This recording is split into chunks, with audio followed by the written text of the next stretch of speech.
मंगलाचरण के लिए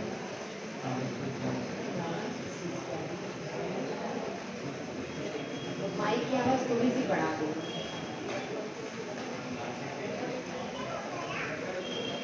मंगलाचरण के लिए अपने अपने हाथों को जोड़िए। अरिहंते को नमन करे अरि को दहूं, सिद्धि को नमन करे सिद्धि पदे को जहूं। पंचाचार्य को तपे ऐसे आचार्य नमो, उपाध्याय को नमन करे ज्ञान को वरू। साधु को नमन कर सिद्धि पदे को चहूं, अरिहंते को नमन करे अरि को दहूं। सिद्ध को नमन कर सिद्धि पदे को चहूं। ज्ञान और संयम से जीवन भरा है, कर्मों का काल विषय जिसने हरा है। करती गुरु के चरणों का वंदन, इतनी हमारी यह प्रार्थना है। हम पर सदा तुम कृपा दृष्टि रखना, कोटि स्वरों से मम वंदना है। जय बोलिए 1000 श्री नेमिनाथ भगवान की, 1000 दिन शासन नायक अंतिम तीर्थंकर महावीर भगवान की, परम पूज्य श्री आदि सागर जी महाराज की, परम पूज्य श्री महावीर कीर्ति महाराज की, परम पूज्य श्री विमल सागर महाराज की, परम पूज्य श्री तपस्वी सम्राट सन्मति सागर जी महाराज की, परम पूज्य गुरु सुंदर सागर महाराज की, अहिंसामय विश्व धर्म की, जिनवाणी माता की, अष्टानिका महापर्व की, कुलारिका समाज समयमती माता जी की, कुलारिका संघ की जय। अष्टानिका महापर्व जो कि एक शाश्वत पर्व है। शाश्वत और अशाश्वत दो प्रकार के पर्व होते हैं, जिसमें नंदीश्वर दीप का विधान करते हैं। अष्टानिका महापर्व जो है यह कैसा है? शाश्वत पर्व है। अष्टमी और चतुर्दशी कैसे पर्व हैं? शाश्वत पर्व है, हमेशा रहने वाले हैं। कभी भी ऐसा नहीं होता कि यह पर्व समाप्त हो जाए। लेकिन दीपावली, रक्षाबंधन आदि ये जो पर्व हैं ये कैसे हैं? यह भगवान के कल्याणक भी जितने भगवान होंगे उन सब के कल्याणक अलग अलग तिथि में होंगे। अभी जो आगामी काल में 24 होगी उसमें अलग अलग तिथि पर होंगे। और रक्षाबंधन पर्व भी जो है वह घटना के कारण हुआ है। तो जो कोई समसामयिक घटना से उत्पन्न हो जाते हैं वह शाश्वत नहीं है, लेकिन पर्व है, लेकिन शाश्वत नहीं है। तो इस तरह से हम उस शाश्वत पर्व पर आराधना कर रहे हैं जिसमें अनादि काल से आराधना होती आई है। ठीक है, कभी भी इस काल में आराधना का भंग नहीं हुआ। मनुष्य भी जितने होंगे 2.5 दीप में, जितने भी 29 अंक प्रमाण है मनुष्य, वे सब मनुष्य भी उनमें जो जिन धर्म के अनुयायी हैं वे सब अष्टानिका महापर्व में जिन मंदिर में आराधना करते ही हैं।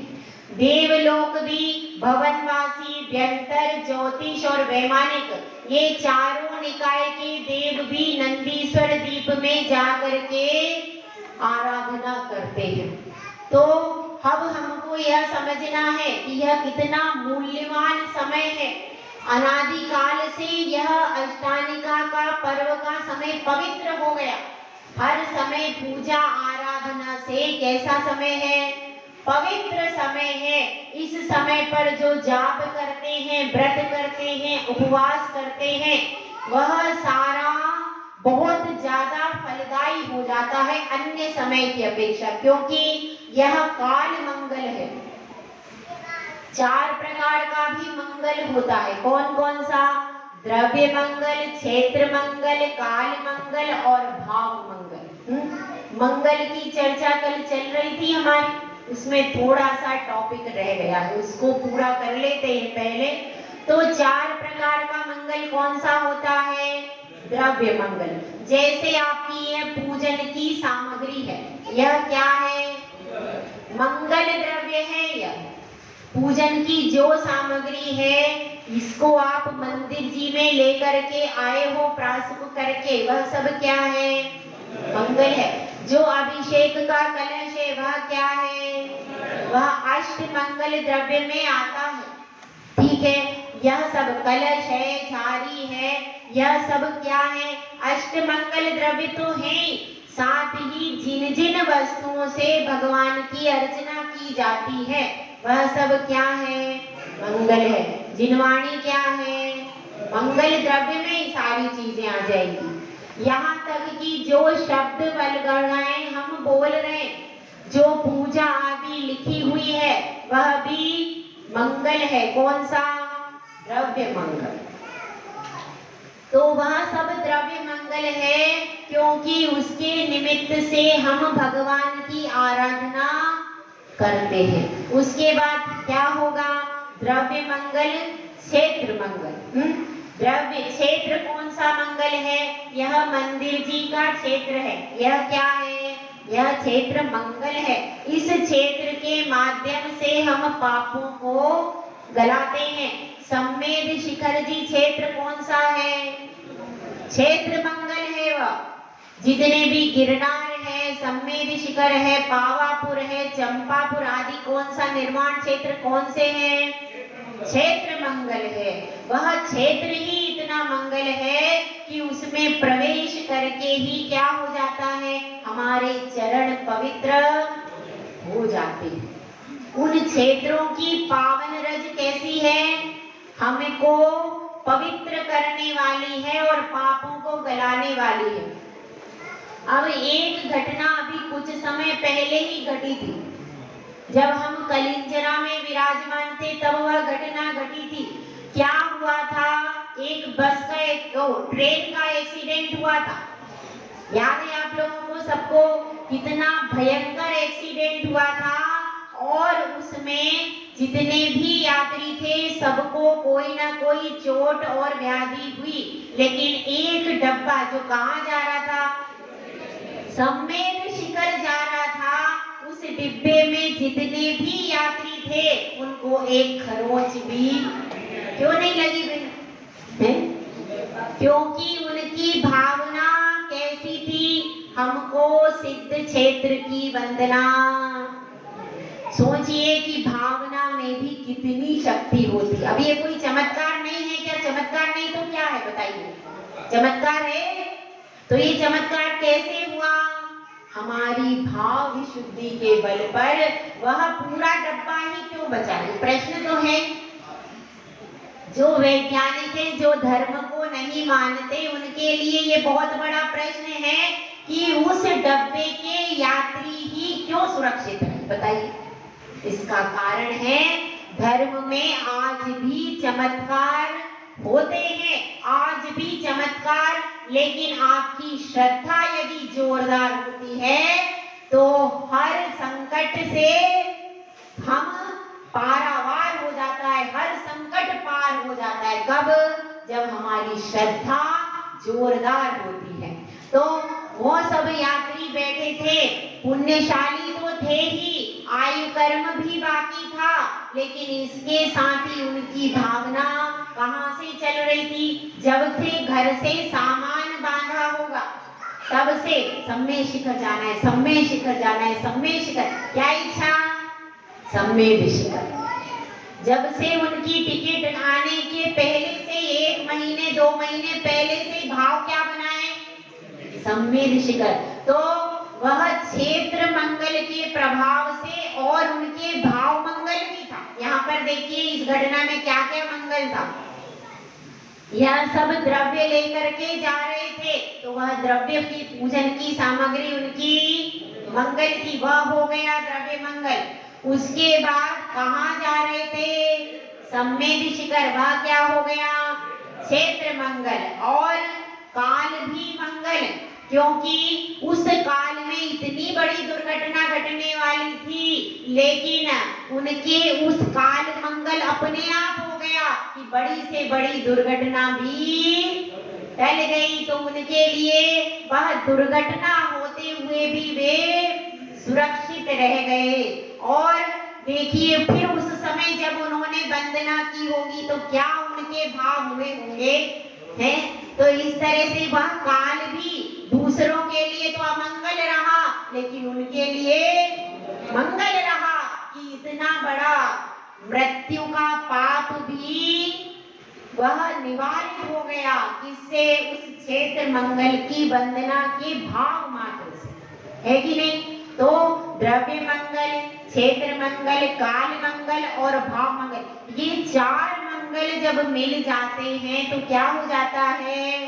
तो फिर इस भरत क्षेत्र में पंचम काल में भी चमत्कार हो जाता।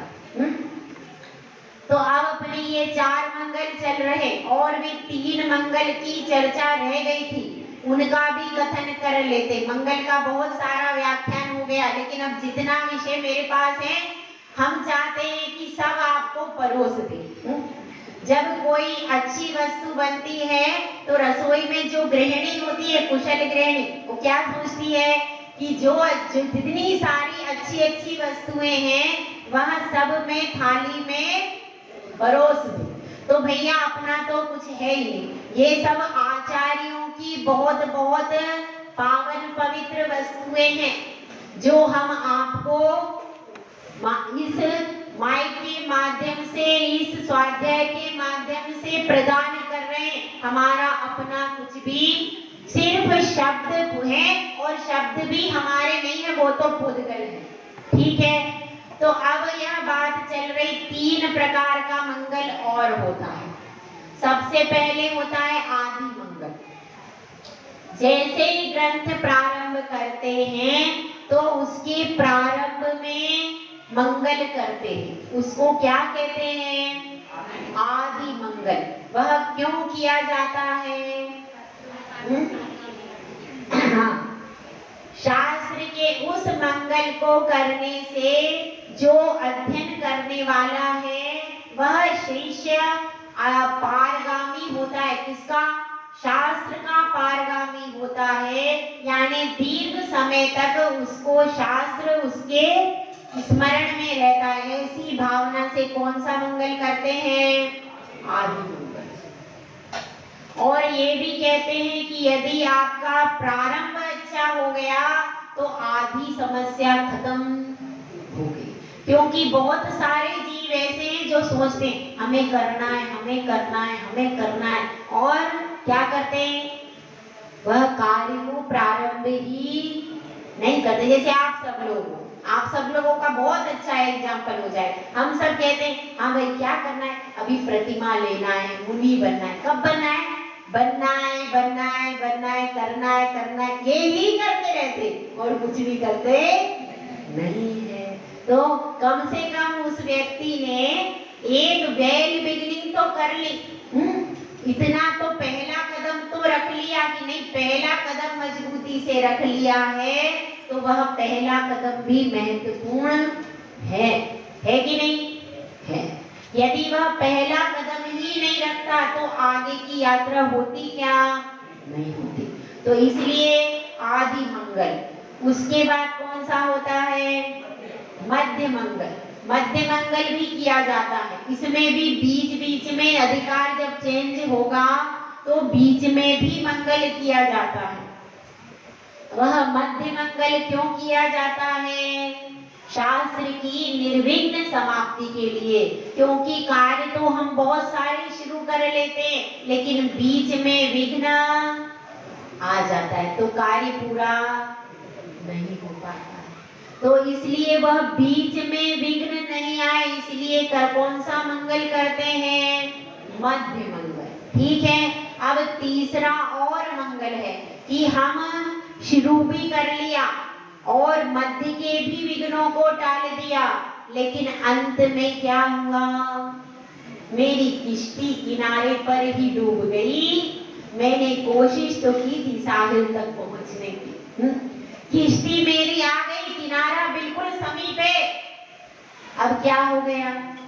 नैया हमारी किनारे में ही मजेदार से तिराई, लेकिन किनारे पर डूब गई। तो किनारे पर नहीं डूबे, इसलिए अंत में भी मंगलाचार किया जाता है।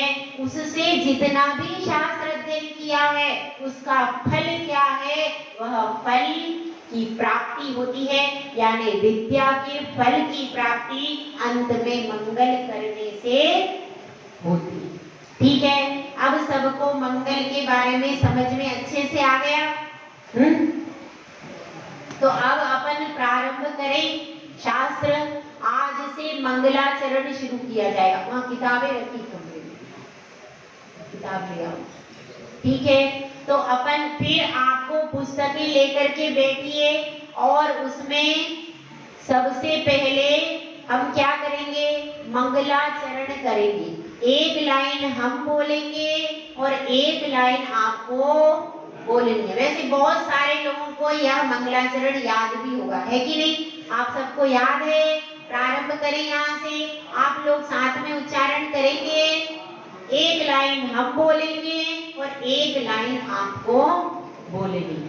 ठीक है, तो अपन समंत भद्र स्वामी को नमस्कार करते हैं और ग्रंथ का जो आदि मंगल है उस आदि मंगल को यहाँ पर कर रहे हैं।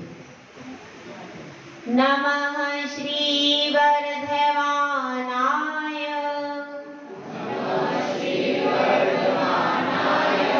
निर्धूत कलिलात्मने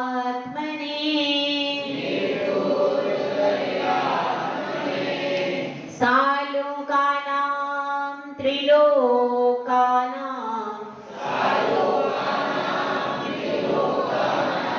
यद विद्या दर्पणायते।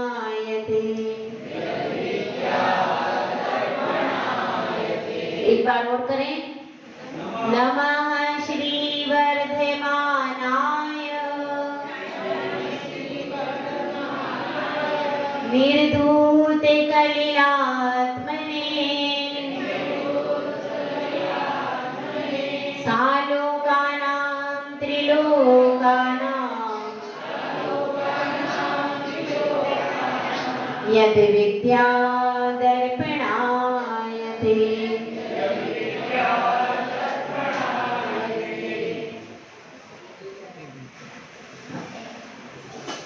अब इस मंगलाचरण में क्या कहा गया है? सबसे पहला शब्द क्या है इस मंगलाचरण का? नमः। हमारे जिन शासन में अगर महिमा है तो किस चीज की महिमा? नमस्कार में ही चमत्कार हो जाता है। नमस्कार की बहुत महिमा है।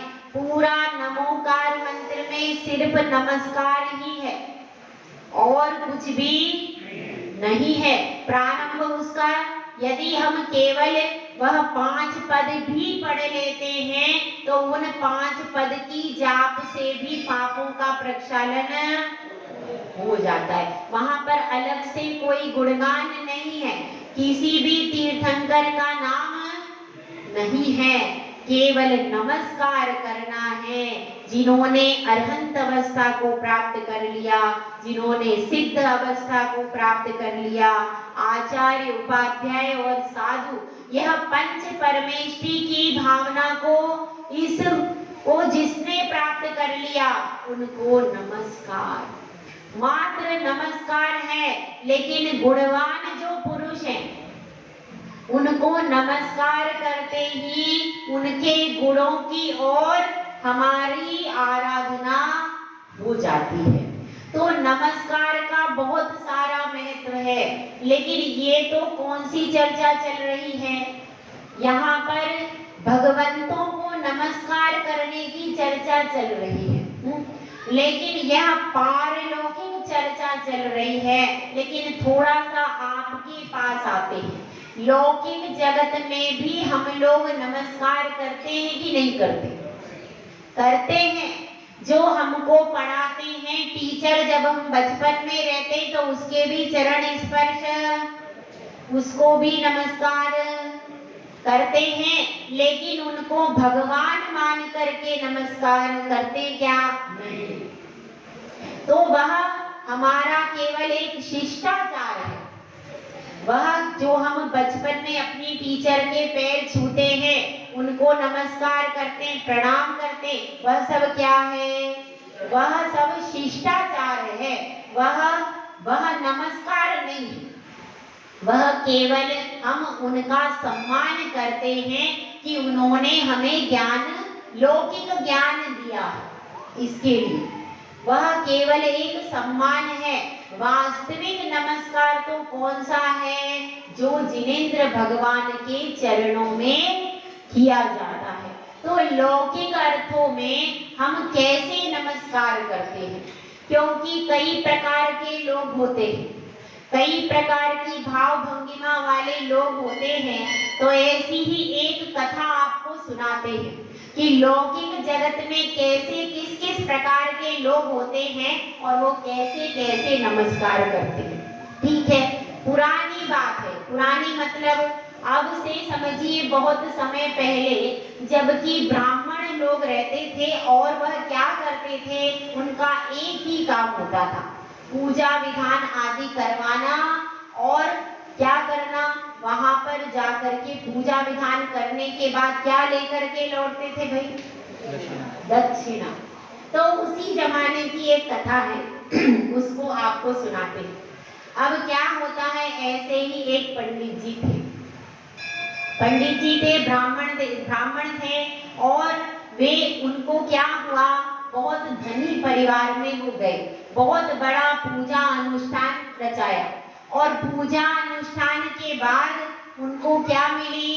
दक्षिणा। और दक्षिणा लेकर के, बहुत ज्यादा दक्षिणा मिली उसमें। तो दक्षिणा लेकर के वो ब्राह्मण कहाँ जा रहा था? अपने घर की ओर जा रहा था। और पहले सिस्टम क्या था? ज्यादा गाड़ी घोड़े का सिस्टम नहीं था। पहले क्या होता था, एक गांव से दो गांव दूर 2-3 किलोमीटर पैदल ही चलते थे और उससे क्या होता था, शरीर भी स्वस्थ रहता था। अब क्या करते हैं, अब तो मॉर्निंग वॉक पे जाते हैं। मंदिर की 108 फेरी नहीं लगा सकते, लेकिन मॉर्निंग वॉक पे जाना जरूरी है। पहले क्या होता था, घर से जिन मंदिर 1-1, 2-2 किलोमीटर भी मंदिर होता था, पैदल आते थे, वो मॉर्निंग वॉक हुआ करती थी। तो उसमें क्या होता था, पुण्य भी लगता था और नीचे देखते हुए भी आते थे। अब आप 5 बजे जा रहे मॉर्निंग वॉक पे, सोचना कितने नीचे जीव हैं। बारिश के मौसम में यदि आप मॉर्निंग वॉक पे जाओगे, क्या होगा, नीचे कितने सारे जीव, हिंसा होगी। आप ज्यादातर 5 बजे जाते हैं, अंधेरा सा रहता है, एकदम सूर्योदय नहीं होता ना। उस समय पर आप जाओगे तो नीचे तो देखते नहीं है, और कौन से वो स्पोर्ट्स शूज होते हैं शायद, है ना? सही है, मैंने भी थोड़ा थोड़ा देखा है, ज्यादा नहीं आता मुझे। तो वो स्पोर्ट्स शूज होते और उससे बस अब अपन चलते हुए जा रहे हैं स्पीड से, वो भी। अब नीचे कितने जीव मरे देखे क्या आपने? तो मॉर्निंग वॉक से पाप और ज्यादा लग गया। कम से कम हम दिन में चलते तो इतनी हिंसा नहीं होती। जहाँ सुबह सुबह अंधेरे में जा रहे तो कितनी हिंसा हुई। तो उससे आप सोच रहे हो कि नहीं हम स्वस्थ हो जाएंगे, आप कभी भी स्वस्थ नहीं हो सकते, क्योंकि आपने वहां अंधेरे में मॉर्निंग वॉक पे जाकर के क्या कर लिया, पाप का उपार्जन कर लिया। घास पर चलते हैं, उससे क्या होता है, और ज्यादा जीवों की हिंसा होती है।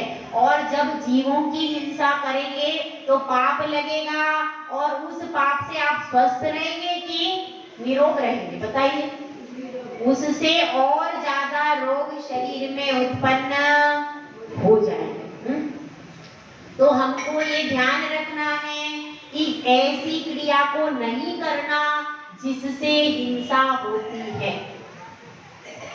मंदिर भी आते हैं तो नंगे पैर आते हैं, नीचे जमीन देखते हुए आप चलेंगे तो हिंसा उससे नहीं होगी। और मॉर्निंग वॉक में स्पीड से जाए, उसमें स्पीड का महत्व, जितनी तेज चलेंगे उतना शरीर स्वस्थ रहेगा। अरे भाई, वो जीव नीचे मर रहे, उनको कौन देखेगा? कौन देखेगा उनको? उनको कोई देखे या ना देखे, कर्म देख के हमारे अशुभ कर्म बंद जाएंगे। इसीलिए मॉर्निंग वॉक की अपेक्षा क्या अच्छा है, आपको घूमना है 108 रोज परिक्रमा लगाइए मंदिर की, तो उससे क्या होगा, पुण्य भी बढ़ेगा, पाप भी दूर होंगे और शरीर भी स्वस्थ रहेगा। ठीक है, तो अब वह क्या परिपाटी थी, पैदल ही चलना होता था। तो पैदल उनका गांव 2 किलोमीटर दूर था और वह पोटली को कंधे पर रख करके जा रहे थे। तो वहां पर नगर की चौपाल से गुजरे।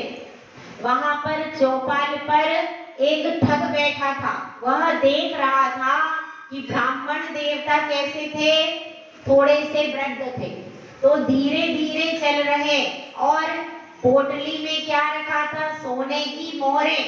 तो वह सोने की मोहरें, पोटली कैसी पूरी टाइट नहीं बनती है, थोड़ा सा उसमें वह मोहरें थोड़ी सी दिख रही थी और बज भी रही थी।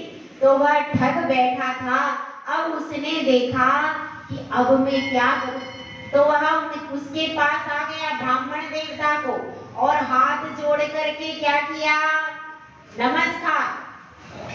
नमस्कार करता हुआ कहता है कि हे ब्राह्मण देवता, आपके चरणों में नमस्कार हो। आप कितने ज्ञानी ध्यानी हैं, पंडित हैं, जगह जगह पूजा पाठ करवाते हैं और आपसे ही हमको विधान कैसे करना है यह रीति नीति पता चलती है।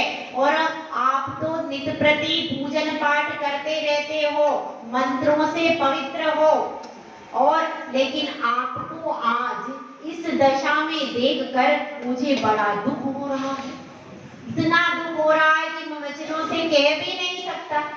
तो ब्राह्मण भोले भाले थे, उन्होंने कहा कि भाई क्या बात है, क्या दुख हो रहा है, मैं तो यह रोज ही गांव से आता हूँ जाता हूँ, ये मेरा काम ही है पूजन विधान करने का, तो मैं तो हर गांव में आता जाता हूँ, इसमें क्या नई बात है। तो वह कहता है कि नहीं नहीं, ये सब अज्ञानी जीव है।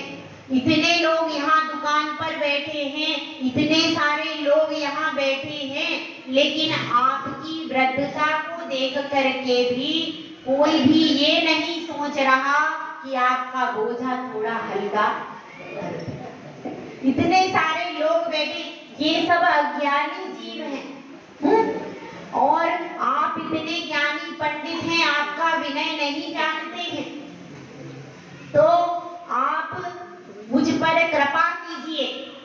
तो ब्राह्मण कहते भैया मेरे पास क्या है, मैं तो दिन भर पूजा विधान और मंत्र आदि में व्यस्त रहता हूँ, जाप आदि में, मेरे पास तो कुछ है नहीं। तो वह कहता है कि अरे आपके पास तो सब कुछ है, आप जो एक बार आशीर्वाद दे देते हो उस आशीर्वाद की बहुत महिमा। अब आप लोग भी हमारे पास आते हो तो क्या लेने आते हो, बस एक बार माता जी देख ले, आशीर्वाद दे दे, तो उनका एक बार भी हाथ उठ गया तो हमारा कार्य हो जाएगा, ऐसा विश्वास है। और उसी विश्वास से आपका आधा काम हो जाता है। तो अब वह कह रहा है कि अरे आपके पास सब कुछ है, यदि एक बार आप आशीर्वाद दे दोगे तो मेरे सारे कार्य हो जाएंगे, तो आप अब मुझ पर कृपा दृष्टि करें। ऐसे कैसे वचन बोल रहा हो, मीठे मीठे वचन बोल रहा है। और कैसी परिणति देखिए, नमन में कैसी परिणति होती है, नमन नमन में फेर है, अधिक नमे बेईमान। जो बेईमान है वो कैसा होता है, बहुत ज्यादा नमता है। और दगाबाज दूना नमे, चीता चोर कमान। क्या कह रहे, जो दगाबाज है वह कैसा होता है, बहुत ज्यादा नम रहा है। कोई व्यक्ति आपके पास नहीं आता था और एकदम आ करके नमस्कार करने लगा, बहुत आपकी प्रशंसा करने लगा, तो समझ लेना वह सच्ची प्रशंसा नहीं है। क्या कह रहे हैं, जब चीता होता है तो क्या करता है, थोड़ा झुक जाता है, उसके बाद फोर्स से वार करता। देखा होगा आपने डिस्कवरी, जब वह को वार करना, पहले बिल्कुल नीचे झुक जाएगा और फिर एकदम जोर से छलांग मार के अपना शिकार पकड़ लेता है। और क्या होता है, चोर जब होता है तो चुपचाप जाता है, झुक करके जाता है, और ठग जो होता है वो क्या करता है, मीठी मीठी बातें करता है। उसके बाद धनुष पर जब बाण जा चलता है तो धनुष को कैसे करते हैं, झुकाना पड़ता। यदि धनुष झुकता नहीं है तो बाण दूर तक नहीं जाता। तो यह तीन चीजें भी झुकती है, लेकिन तीन चीजें झुक करके भी वार करने वाली होती हैं, हमारा कल्याण करने वाली नहीं होती है। तो अब उसने क्या किया, अब ब्राह्मण ने सोचा भैया दूर गांव है, आज मैं थक भी गया हूँ, धूप भी हो रही है, अब अपन क्या करें, इसको पोटली दे देते। तो उसने, वो भोला भाला था, उसने नहीं जाना और उसको पोटली दे दी। अब क्या हुआ, थोड़ी देर तक तो वो साथ साथ में चलता रहा। अब जैसे ही जंगल आया, बीच में झाड़ियां आ गई, तो वह पोटली लेकर के भाग गया और ब्राह्मण देवता का क्या हुआ, हाथ मलते रह गए। तो यह कहानी किसके लिए है कि लौकिक जगत में आप लोग ऐसे नमस्कार करते हो, जब आपकी स्वार्थ पूर्ति होती है तब तक तो क्या करते हो, बहुत प्रशंसा करोगे, बहुत नमस्कार करोगे, लेकिन जिस दिन स्वार्थ पूर्ति हो गई उसके बाद फिर पत्ता साफ हो जाता है। सही है ये सब हम आपके लौकिक जगत के ऐसे नमस्कार हैं। वास्तव में तो नमस्कार दो प्रकार का होता है, द्रव्य नमस्कार और भाव नमस्कार। तो द्रव्य नमस्कार कैसा होता है, पंचांग और अष्टांग, 5 अंगों से कौन करता है, स्त्रियां भी करती हैं और पुरुष भी करते हैं, दोनों करते हैं। लेकिन साष्टांग नमस्कार करने की अनुमति जिनागम में केवल पुरुषों को ही दी गई है। स्त्रियों को साष्टांग नमस्कार करने की आज्ञा जिनागम में नहीं। ठीक है, और यह द्रव्य से होता है, बाहर से दिख रहा है, लेकिन बाहर से दिखने के बाद भी अंदर से यदि श्रद्धा नहीं है तो वह केवल द्रव्य ही नमस्कार है। नमस्कार भाव, बाहर से तो क्रिया कर रहे हैं, लेकिन अंदर से भावना भी भगवान के प्रति होनी चाहिए। तो अपने को यहाँ पर नमः किस अर्थ में है, यहाँ पर जो नमस्कार किया गया है वो कौन सा नमस्कार है भाई, द्रव्य नमस्कार भी है, भाव नमस्कार भी है, और भी नमस्कार होता है, 3 प्रकार से होता है। नमः त्रियोग समार के 6 डाला में देखिए क्या है, नमः त्रियोग समार के, तो 3 योगों को समार के भी नमस्कार होता है। 3 योग कौन कौन से हैं भाई, हाँ सब ज्ञानी जीव बैठे, मन वचन और काय, ये 3 योग है।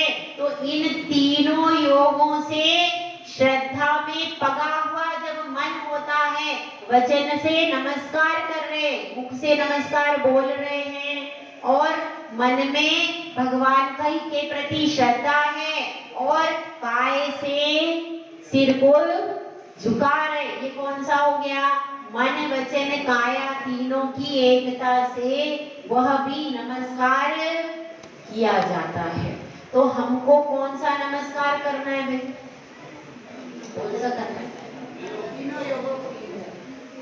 द्रव्य भाव भी करना है और तीनों योगों वाला भी करना है, तब जाकर के कहीं नमस्कार का फल मिलेगा। नमस्कार में चमत्कार कब होगा, जब मन वचन काय से किया जाएगा और द्रव्य भाव पूर्वक किया जाएगा, तब इस नमस्कार में ही चमत्कार हो जाता है। तो अपने को पहले शब्द की व्याख्या अभी चल रही, अभी पूरी नहीं हुई, अभी केवल पहला शब्द है, और इस शब्द की और भी आगे अपन व्याख्या करके समझेंगे, क्योंकि अभी तो बात इतनी चल रही है कि नमन उस वीर को मेरा कि जिसने कर्म को छुड़ा। तो अब इसके आगे चलेंगे।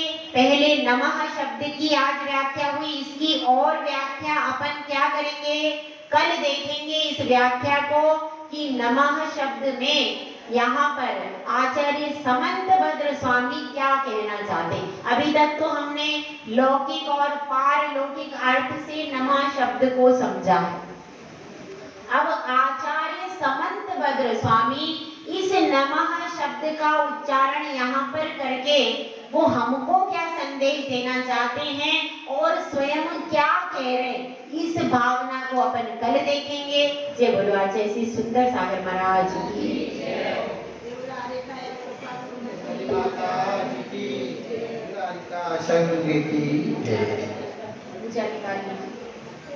स्थापना के लिए आगे आ जाएंगे इंद्र। तेईसी पूजन